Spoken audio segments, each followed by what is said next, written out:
बिस्मिल्लाहिर्रहमानिर्रहीम। अस्सलाम वालेकुम स्टूडेंट्स। हम पढ़ रहे थे chapter 7 fundamental principles of organic chemistry. आज जो हमारे टॉपिक ऑफ डिस्कशन है वो सोर्सेज ऑफ ऑर्गेनिक कंपाउंड्स के बारे में है। सबसे पहले जो आपको पता होना चाहिए सोर्सेज से क्या मुराद है। सोर्सेज से मुराद है कि हम ऑर्गेनिक कंपाउंड को किस तरीके से और कहाँ से जो है वो हासिल कर सकते हैं। तो सबसे बिगर सोर्स जो ऑर्गेनिक कंपाउंड का है वो लिविंग ऑर्गेनिजम्स हैं। लिविंग ऑर्गेनिजम्स में से एनिमल्स आ जाते हैं और प्लांट्स आ जाते हैं। एनिमल की और प्लांट की बॉडी जो है वो कार्बोहाइड्रेट, प्रोटीन, लिपिड्स, डीएनए और आरएनए पर मुश्तमिल है। इसी तरीके से जो प्लांट्स हैं उनके जो वेजिटेबल्स हैं या फ्रूट्स वगैरह हैं वो सारे जो हैं वो ऑर्गेनिक कंपाउंड पर मुश्तमिल होते हैं। इसके अलावा जो एनिमल्स से जो फूड हम हासिल करते हैं वो भी सारा ऑर्गेनिक कंपाउंड पर मुश्तमिल होता है, उनमें ऑर्गेनिक मॉलिक्यूल्स होते हैं। तो मेन सोर्स जो ऑर्गेनिक कंपाउंड का है वो सबसे पहले तो लिविंग ऑर्गेनिजम्स आते हैं। लिविंग ऑर्गेनिज्म से हम जो ऑर्गेनिक कंपाउंड हासिल करते हैं वो कार्बोहाइड्रेट, प्रोटीन, लिपिड्स वगैरह जो है वो हासिल करते हैं, जिसमें आप देख सकते हैं कि हम एनिमल जो हैं जैसे हम उनमें से गाय वगैरह का जो दूध वगैरह है उससे हम मक्खन लेते हैं और मक्खन से हम जो है वो घी वगैरह बनाते हैं। अब ये तो आगे नेचुरल सोर्सेज जो हैं वो ऑर्गेनिक कंपाउंड की कौन कौन सी हैं। नेक्स्ट वन जो है कि आपके पास जो ऑर्गेनिक कंपाउंड का सोर्सेज हैं उनमें जो शामिल है वो आपके पास कोल है, नेचुरल गैस है और पेट्रोलियम है। कोल, नेचुरल गैस और पेट्रोलियम जो है वो हमें कहाँ से मिलता है, वो फॉसल फ्यूल से मिलता है। फ्यूल कोई ऐसी चीज़ है जिससे हम एनर्जी लेते हैं, इस चीज़ को हम फ्यूल कहते हैं। फॉसल फ्यूल से क्या मुराद है? फॉसल फ्यूल से मुराद है कि ये बनते हैं, these are found by an aerobical decomposition of plant और एनिमल्स और dead remain of living things. कि फॉसल फ्यूल्स ऐसी चीज़ें हैं जो कि एन एरोबिक जो डिकम्पोजिशन होती है, यानी ऑक्सीजन की गैर मौजूदगी में जो डिकम्पोजिशन होती है प्लांट और एनिमल्स की या dead remains of living organism की या लिविंग थिंग्स की, उनको फॉसल फ्यूल्स कहा जाता है। इन फॉसल फ्यूल्स जो है वो ज़मीन के अंदर उनकी तह से तह बनी जाती हैं। ये तह जो है वो उसके बाद जो है वो कन्वर्ट हो जाती हैं कोल, नेचुरल गैस और पेट्रोलियम के अंदर। अब कोल क्या चीज़ है? सबसे पहले जो हमारे पास है सोर्स ऑफ ऑर्गेनिक कंपाउंड वो कोल है। कोल को उर्दू में जी आप कोयला कहते हैं। कोल एक ब्लैक सॉलिड है, ब्लैक फ्यूल है जो कि ब्लैक होता है कलर के अंदर। सॉलिड फ्यूल है जो कि कैसे बनता है? Form by the decaying of plant under the environmental change, temperature, pressure and some bacterial activity.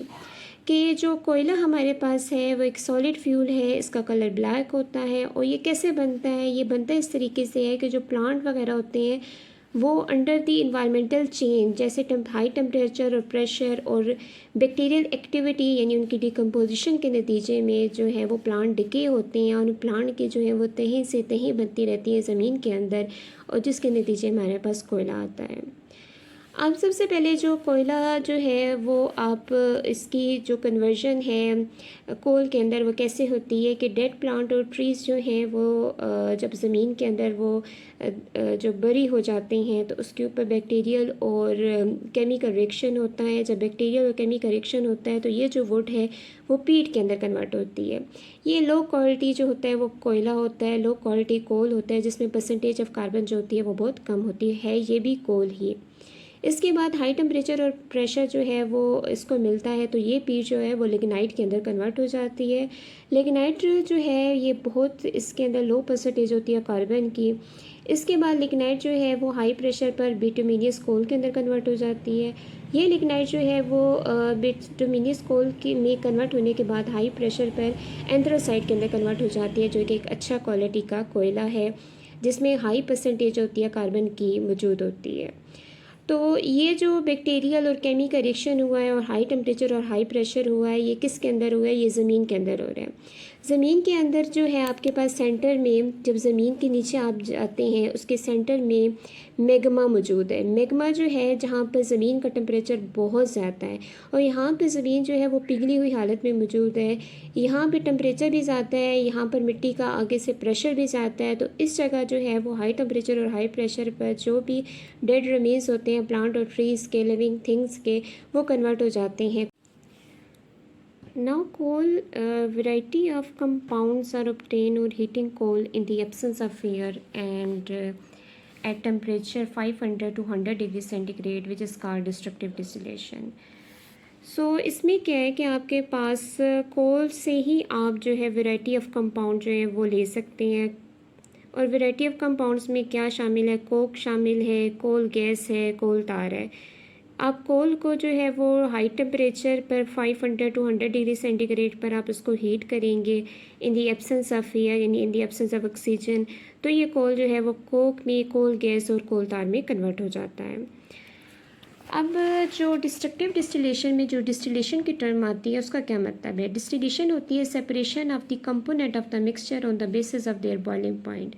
यानी आपके पास एक मिक्सचर है और मिक्सचर में डिफरेंट कंपोनेंट्स हैं, तो उन कंपोनेंट्स को अगर आप सेपरेट करते हो on the basis of their boiling point तो इस प्रोसेस को डिस्टिलेशन बोला जाता है. अच्छा जी, अब हमारे पास है यूजेस कोल के क्या होते हैं कि 80% जो कोल है वो आपके पास ईंटों को बनाने के लिए, ईंटों को बेक करने के लिए भट्टियों वगैरह में जो है वो इस्तेमाल होता है. और कुछ क्वांटिटी जो होती है फ्यूल की, जो कोल की यूज़ होती है as a fuel for domestic purposes, यानी घरों में जो है वो फ्यूल के तौर पर इस्तेमाल किया जाता है इसको. अब पाकिस्तान में इसके रेजोवायर्स की बात करें तो जियोलॉजिकल सर्वे जो है, इस सर्वे के मुताबिक 184 बिलियन टन जो है वो रेजोवायर्स पाकिस्तान के अंदर मौजूद हैं कोल के. इस बारे में जो है वो सीरियस एफर्ट्स जो हैं वो गवर्नमेंट ऑफ पाकिस्तान ने की है कि आप कोल को जो है वो इंडस्ट्री के अंदर लाएं ताकि कोल बेस जो है वो पावर प्लांट्स जो हैं वो यूज़ किए जाएँ, उनको इस्तेमाल किया जाए, उनको सेट किया जाए. सिंध कोल अथॉरिटी, इसके अलावा directors of mineral department of the Punjab, Balochistan, Khyber Pakhtunkhwa, इन्होंने जो है वो अपनी कोल की जो यूटिलाइजेशन है पावर जनरेशन में उसको एक्सपेंड करने पर जो है वो गौर फ़िक्र किया है और इस बारे में काफ़ी काम हो रहा है. तो ये तो था जी कोल के बारे में. इंशाल्लाह नेक्स्ट लेक्चर में आपको नेचुरल गैस और पेट्रोलियम के बारे में पढ़ाया जाएगा. अगर आपको वीडियो अच्छी लगी और अगर आपको लेक्चर समझ आया हो तो काइंडली जो है वो आप फीडबैक दीजिएगा. और कोई भी क्यूरी हो तो आप ज़रूर कमेंट में पूछिएगा. अल्लाह हाफिज़.